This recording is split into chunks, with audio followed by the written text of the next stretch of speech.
स्वागत है मेरे चैनल में आप लोगों का। तो मेरे जितने बड़े भाई बहन और माता पिता हैं मैं उनको प्रणाम करना चाहती हूँ। और मैं आप लोगों को एक बहुत ही प्यारा ननद भौजाई का नोकझोंक सोहर की सुना रही हूँ।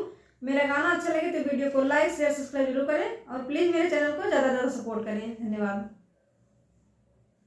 आधा घर लिपैली ना नदिया तय, आधा घर जेठनिया तय, आधा घर जेठनिया ना हो।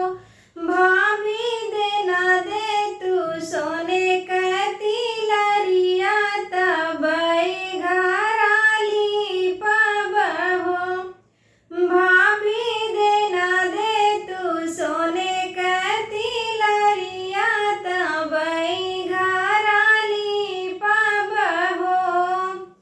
एक नोट फेंकली बाहरवा, दूसरी नोट आंगनवा, दूसरी नोट आंगनवा न हो।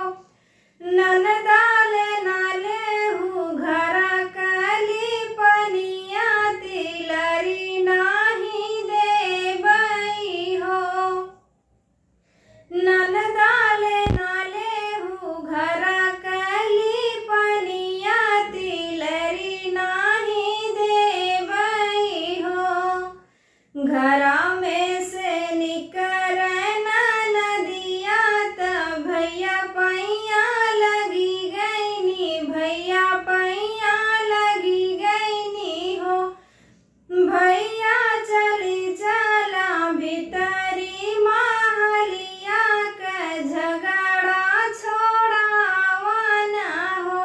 भैया चली चला भीतरी महलिया, तू झगड़ा छोड़ावा न हो।